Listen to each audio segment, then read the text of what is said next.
শ্রাবণ মাসে সবুজ চুড়ি পরার আগে শুনুন এই কথাগুলি। ভুল নিয়মে চুড়ি পরিধান করলে আপনার জীবনে বিপদ নিশ্চিত হবে। প্রধানত শ্রাবণ মাসে সবুজ চুড়ি, সবুজ শাড়ি পরার বিশেষ প্রচলন বর্তমান রয়েছে। কিন্তু আপনি কি জানেন এর আধ্যাত্মিক রহস্য? কোন নিয়মে এটি সঠিকভাবে পরিধান করতে হয়? ভুল নিয়মে পরিধান করলে কতটা মারাত্মক হতে পারে, জীবনে আপনার অশান্তি নেমে আসতে পারে। সনাতন ধর্মের প্রত্যেকের জন্য আজকের এই ভিডিও অত্যন্ত গুরুত্বপূর্ণ। এই ভিডিওতে গভীর আধ্যাত্মিক সত্য উন্মোচন করতে চলেছি। দর্শক বন্ধু, শ্রাবণ মাস দেবাদিদেব মহাদেবের মাস। দেবাদিদেবকে প্রসন্নের উদ্দেশ্যে আমরা বহু রকম নিয়ম পালন করে থাকি, কিন্তু তার পিছনে যে আধ্যাত্মিক রহস্য বা আমরা কোন কার্য কোন কারণে করছি তা সম্পূর্ণরূপে জানি না। যেমন সবুজ চুড়ি পরার প্রচলন তো রয়েছে, কিন্তু নিয়ম না জেনে বা না মেনে যদি সবুজ চুড়ি পরা হয় তাহলে তা পুণ্যের বদলে পাপের ভাগীদারি হতে পারেন আপনি।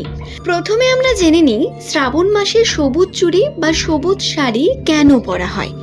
প্রধানত শ্রাবণ মাস হলো নতুন প্রাণের সঞ্চারের একটি মাস। এই মাসে প্রকৃতি সবুজভাবে সেজে ওঠে।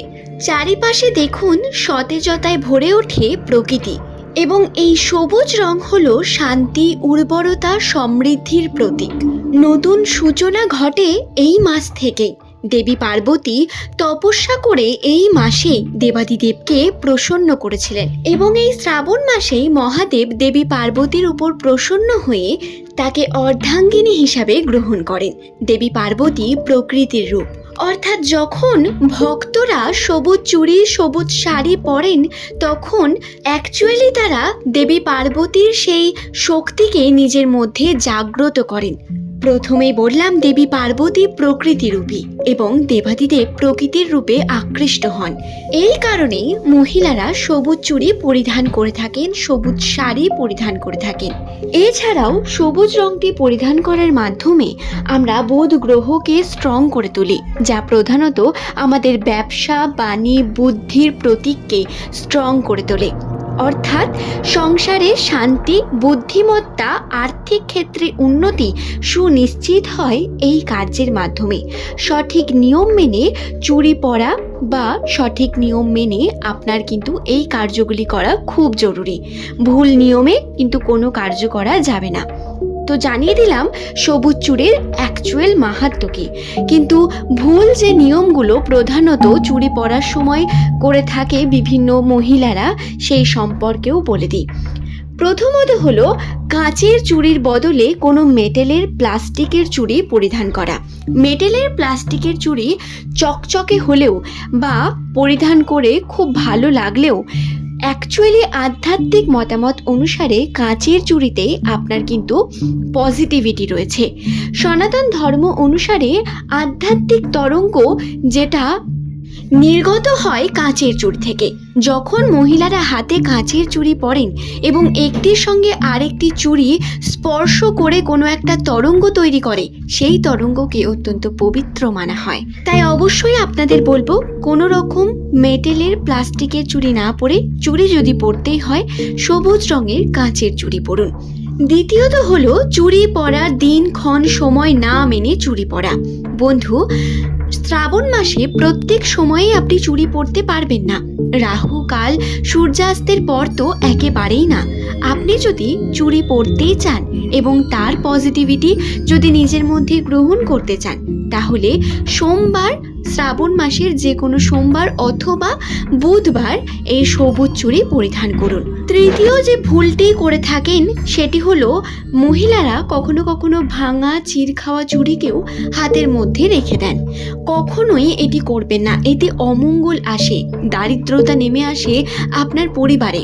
তাই ভাঙা, চির খাওয়া চুড়ি না পরে সেটাকে তৎক্ষণাৎ ভেঙে দিন, হাত থেকে খুলে ফেলুন সেই চুড়ি এবং তারপর সেটাকে বিসর্জন দিন কোনো পুষ্করিণীতে অথবা কোনো গাছের নিচে। আরও একটি বিষয়, এখন মহিলারা অর্থাৎ বিবাহিত মহিলারা ছাড়াও অবিবাহিত মহিলারাও কিন্তু চুড়ি পরিধান করেন, শাড়ি পরিধান করে বিভিন্ন রকম ফ্যাশন করেন। এতে কোনো সমস্যা নেই, অবশ্যই পরিধান করতে পারেন, কিন্তু ফ্যাশন করে যদি আপনি সবুজ চুড়ির সঙ্গে কালো নীল রঙের চুড়ি কম্বাইন করে পরেন, এতে নেগেটিভিটি বৃদ্ধি পায়। কারণটা কি? কালো হলো প্রধানত রাহু এবং নীল হলো প্রধানত শনির প্রতীক। আপনারা কালো নীল যদি পরিধান করেন তাহলে সেটা দেবাদিদেবের যে পজিটিভিটি তার সঙ্গে ঘর্ষণ হচ্ছে, অর্থাৎ এতে নেগেটিভ শক্তি কিন্তু বৃদ্ধি পাবে। এর পরিবর্তে আপনারা লাল হলুদ চুড়ি কম্বাইন করে পরতে পারেন। সবুজের সঙ্গে লাল হলুদ পরার অর্থ হলো লাল দুর্গার প্রতীক, হলুদ লক্ষ্মী বা বিষ্ণুর প্রতীক, যা প্রধানত আপনার পজিটিভিটিকে আরও বৃদ্ধি করে। এছাড়াও বন্ধু, যে ভুলটা আমরা করে থাকি, কাঁচের চুড়ি ঘরের মধ্যে নিয়ে এসেই সেটা পরিধান করে ফেলা, না, এটা করাটা একেবারেই ভুল। কার হাতে কি রয়েছে, কার মধ্যে কোন ভাবনা চিন্তা বা কে কোন রকম ভাবনা চিন্তা বহন করে চুড়িটিকে আপনাকে দিয়েছে তার কোনো মানে থাকে না। আপনি ঘরে চুড়িটিকে নিয়ে এসে প্রথমে গঙ্গা জল দিয়ে চুড়িটিকে একটু ধুয়ে নিন, তারপরে সেই চুড়ি পরিধান করুন। এক্ষেত্রে গুরুত্বপূর্ণ বিষয় হলো জোড় সংখ্যায় চুড়ি পরিধান করবেন যারা বিবাহিত, দাম্পত্য জীবনের সঙ্গে যুক্ত রয়েছেন, এবং বিজোড় সংখ্যায় চুড়ি পরিধান করবেন যারা অবিবাহিত তারা। অনেক সময় এমনটা হয়ে থাকে, আমরা চুড়ি অদল বদল করে পরি, একে অপরের চুড়িকে অদল বদল করে নিই, দিয়ে তারপর সেটা আমরা হাতে পরিধান করি। একবার আপনার হাতে পরিধান করার পর সেই চুড়ি খুলে অন্য কাউকে দেবেন না। চুড়ি অদল বদল করে পরার কোনো মানেই হয় না। এটা আপনি কোনো ফ্যাশনের জন্য করছেন না, এর আধ্যাত্মিক কারণ রয়েছে। এবং আপনি যদি নিজের চুড়ি অন্য কাউকে দেন বা অন্যের চুড়ি নিজে পরেন, এতে কিন্তু আপনার যে ভাগ্যের ফলাফল তা কমপ্লিকেটভাবে তৈরি হয়। তাই নিজের চুড়ি নিজে কিনুন বা নিজের পার্টনারকে কিনে আনতে বলুন, দেন সেটা আপনি নিজে পরিধান করুন। এটা খুব গুরুত্বপূর্ণ বন্ধু। তাহলে আশা করি বোঝাতে পারলাম কাচের চুড়ি পরার সঠিক নিয়মগুলি কি কি এবং কোন ভুল নিয়মে আপনারা চুড়িগুলি পরিধান করতে পারবেন না, কোন ভুল নিয়ম পালন করলে আপনাদের মধ্যে সমস্যা ক্রিয়েট হতে পারে। এবার বলি সবুজ শাড়ির কথা। অনেকেই হয়ে থাকে কাচের চুড়ির সঙ্গে সবুজ শাড়িও পরে থাকেন। তো এই সবুজ শাড়ি আপনারা পরবেন ঠিক আছে, কিন্তু তার পাড় যেন কোনোভাবেই কালো বা নীল রঙের না হয়ে থাকে। দর্শক বন্ধু, আমি আগেও বললাম কালো এবং নীল রঙটি অশুভ রং, এবং সবুজ শাড়ির সঙ্গে আপনারা কালো নীল রঙের পাড় পরিধান করবেন না। এর পরিবর্তে লাল সোনালি পাড় আপনারা ব্যবহার করতে পারেন। সবুজ শাড়ির মধ্যে আঁকিবুকি আঁকা, অশুভ কিছু ছবি আঁকা, মানুষের ছবি আঁকা অথবা কোনো অশুভ কিছু দেখলে সেটা পরিধান করবেন না, বরং লতা পাতা আঁকা ছবি যদি আপনি শাড়ির মধ্যে নিয়ে পরিধান করেন সেটা, তা আপনার জন্য খুব ভালো হবে। এছাড়াও বলি মেহেন্দি পরারও একটা বিশেষ নিয়ম আছে। মেহেন্দি আপনারা শ্রাবণ মাসের প্রথম সোমবারে যদি পরেন তা খুব ভালো হয়। যদি না পরে থাকেন তাহলে শ্রাবণ মাসে যে কোনো সোমবারে মেহেন্দি পরতে পারেন। এছাড়াও সবুজ টিপও পরে থাকেন অনেকে। সবুজ টিপ পরা খুব শুভ এই শ্রাবণ মাসে, কিন্তু তার নিচে বা উপরে লাল সিঁদুরের একটা টিকা দিয়ে তারপরে সবুজ টিপ পরবেন।